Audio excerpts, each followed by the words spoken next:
Yes, my old friend, I've come to talk with you again, because a vision softly creeping left its scenes while I was sleeping,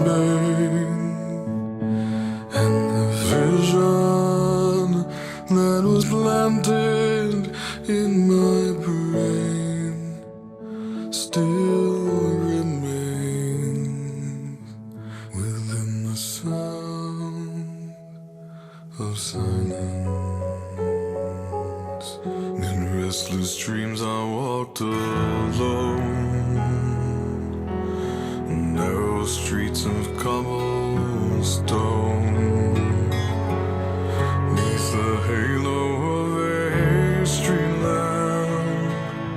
I turned my collar to the cold and damp, when my eyes were stabbed by the flash of a neon light that split the night and touched the sound of silence. And in the naked light I saw 10,000 people, maybe more. People talking without speaking, people hearing without listening, people writing songs that voices never share, and no one dared disturb the sound of silence. Fool, said I, you do not know. Silence like a cancer grows. Hear my words that I might teach you. Take my arms that I might reach you. But my words, like silent raindrops, fell and echoed in the wells of silence, and the people bowed and prayed to the neon god they made, and the sign flashed out its warning, and the words that it was forming, and the sign said the words of the prophets are written on the subway walls, in tenement halls, and whispered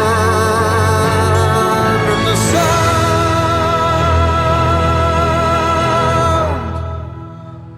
of silence.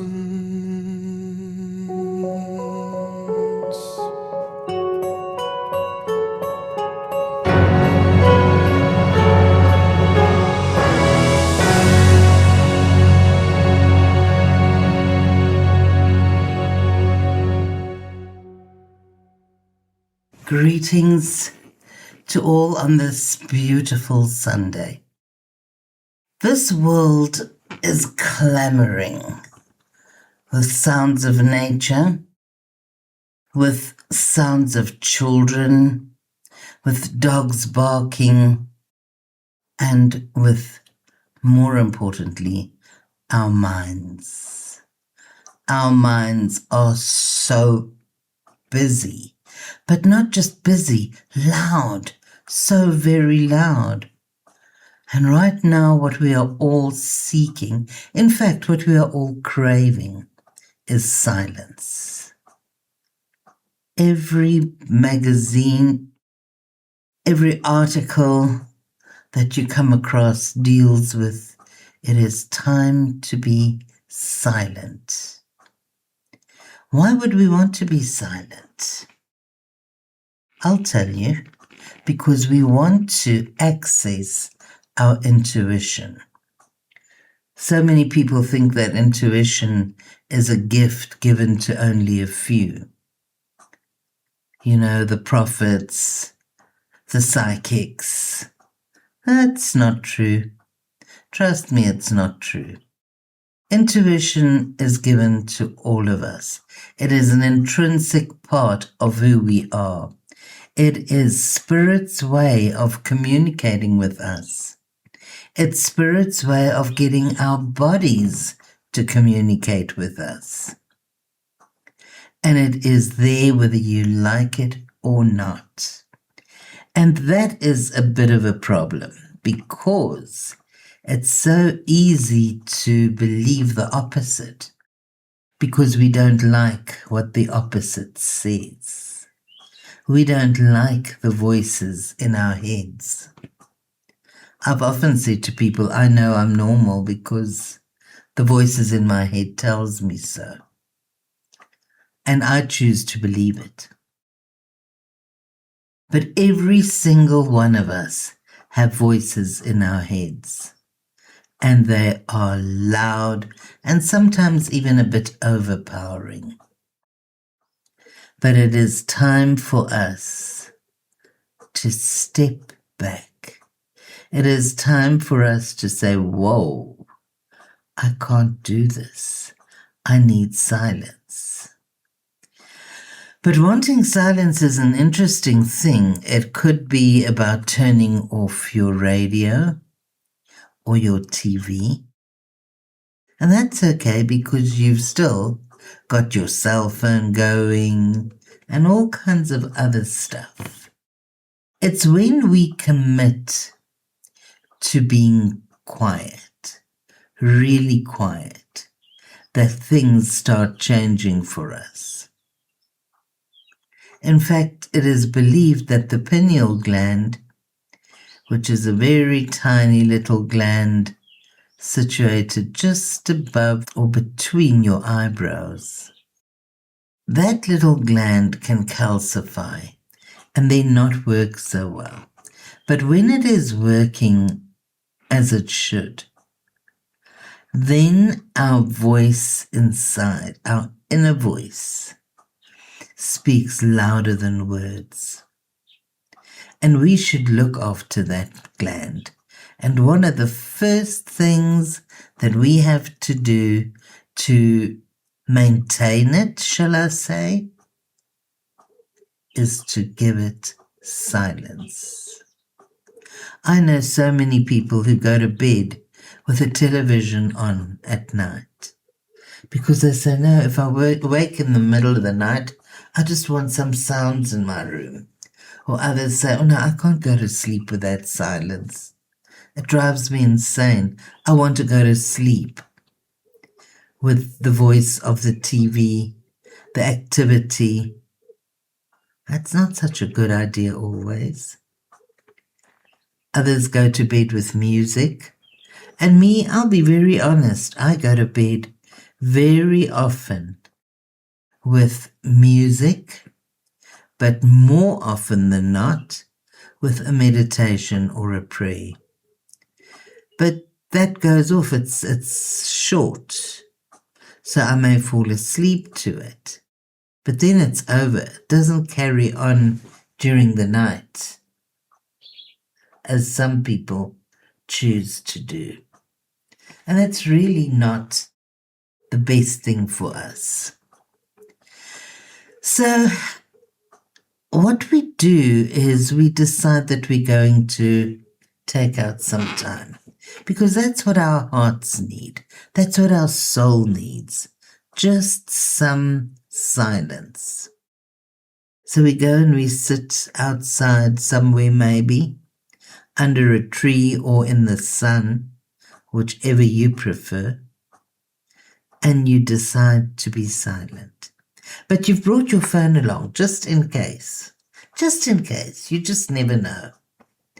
And then you try and be silent and you sit. And as the thought comes up, you let it go. And then another thought comes up and you let that go. And by the time the third thought comes up, you're kind of ready to listen to it. Or the quietness becomes too much and you reach for your phone. Let's see what Google's got to say.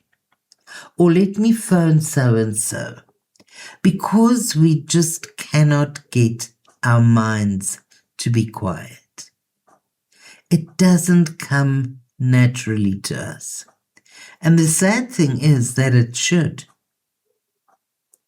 But we have programmed our minds to such an extent with the busyness that we are constantly looking for something to do. And if it's not being done with our hands, then we are thinking of 1,001 things.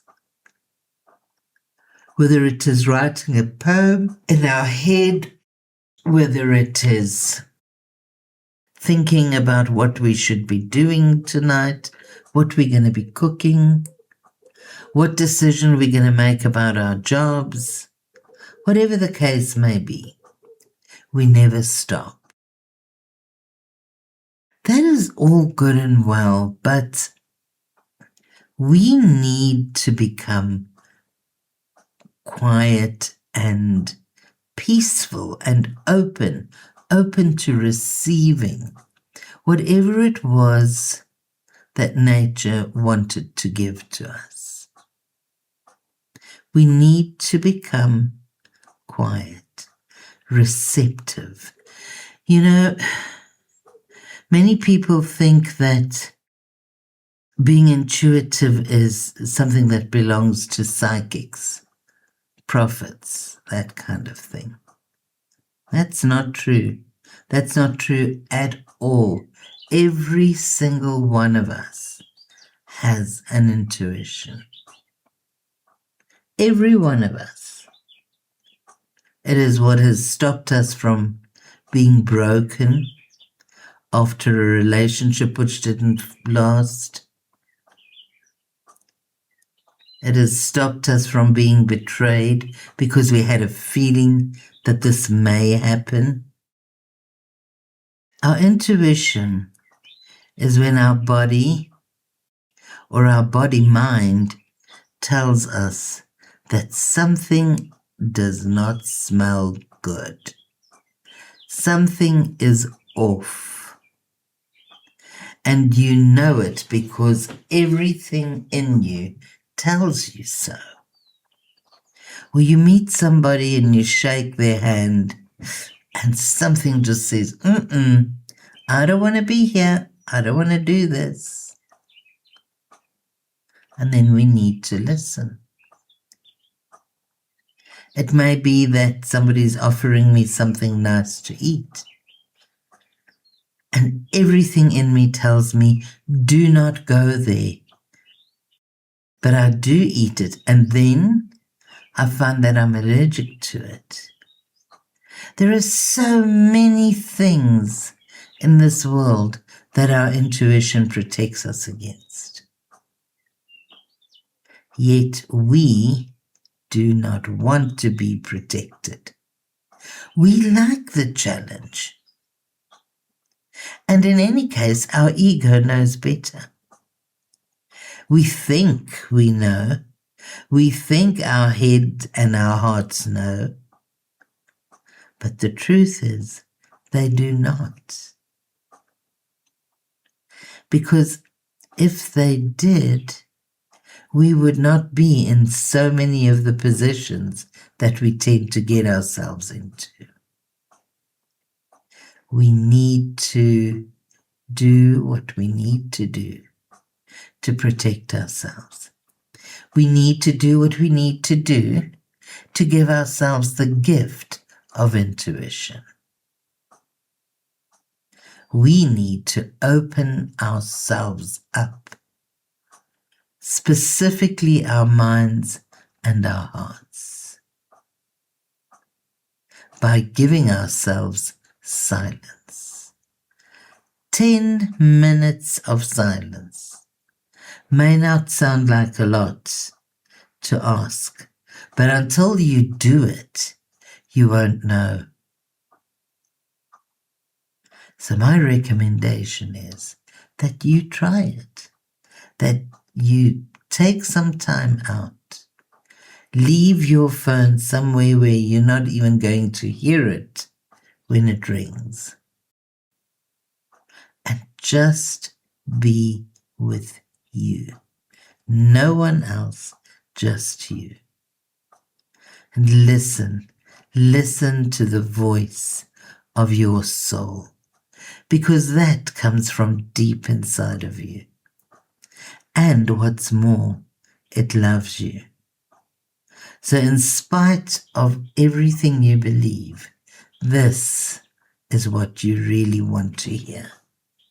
You want to hear the sound of your own silence, because that is when God gets to really, really speak to you.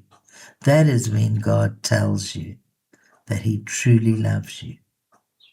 And that is when you find absolute peace in your heart. Our affirmation for today is as follows. In silence, my body, mind, and spirit is in absolute harmony with God. Beloved Father, Mother God, we thank you for the silence. We thank you for all the gifts that you give us. But help us to remember that that which seems the least is actually the most. And that moments of silence are filled with possibilities, with opportunities, and above all, with absolute love. Love from our spirit, from our soul to us.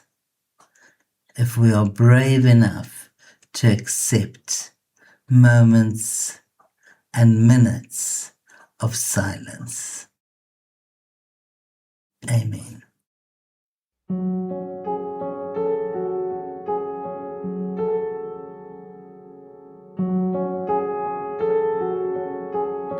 Hello, darkness, my old friend. I've come to talk with you again.